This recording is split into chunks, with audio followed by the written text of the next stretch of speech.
हिंदू धर्म में तुलसी की बहुत मान्यता है। देवउठनी 11 के दिन हिंदू धर्म में तुलसी का विवाह भी बड़ी धूमधाम से किया जाता है। लेकिन क्या आप जानते हैं तुलसी विवाह सिर्फ देवउठनी 11 वाले दिन ही क्यों किया जाता है? पौराणिक कथाओं के अनुसार राक्षस कुल में एक कन्या जन्म लेती है। उस कन्या का नाम उसके माता पिता वृंदा रखते हैं। राक्षस कुल में पैदा होने के बावजूद वृंदा भगवान विष्णु की परम भक्त थी। वह बचपन से ही भगवान विष्णु की पूजा पाठ में लीन रहती थी।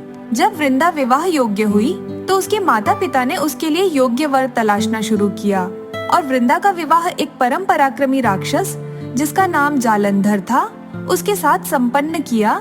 जालंधर का जन्म समुद्र मंथन के द्वारा हुआ था। जालंधर देवताओं से युद्ध करता था और देवताओं पर विजय पाना चाहता था। उधर उसकी पत्नी वृंदा एक पतिव्रता स्त्री थी। जब भी जालंधर युद्ध पर जाता था तब उसकी पत्नी वृंदा उसकी विजय कामना के लिए भगवान विष्णु की पूजा करती थी, जिससे कि जालंधर की ताकत दिन पर दिन बढ़ती जा रही थी और उसे हराना नामुमकिन होता जा रहा था। देवताओं को यह एहसास हो गया कि युद्ध में वह जालंधर को नहीं हरा पाएंगे, तो निराश होकर वह भगवान विष्णु की शरण में जाते हैं और भगवान विष्णु से प्रार्थना करते हैं, हे हरि, हमें जालंधर के प्रकोप से बचाओ।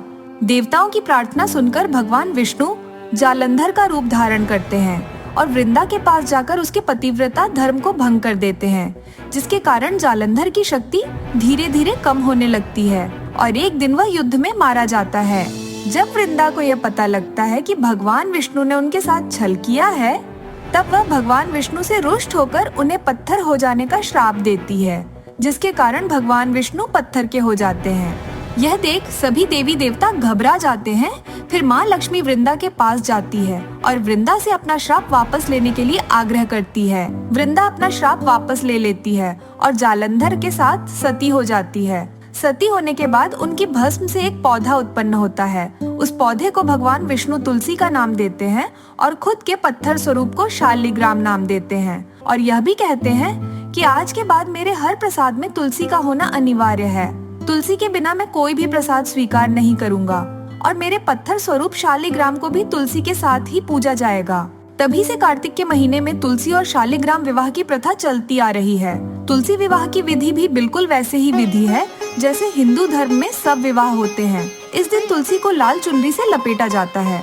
सभी साज और श्रृंगार का सामान उन्हें अर्पित किया जाता है और पंडित जी को बुलाकर पूरी विधि से तुलसी विवाह कराते हैं।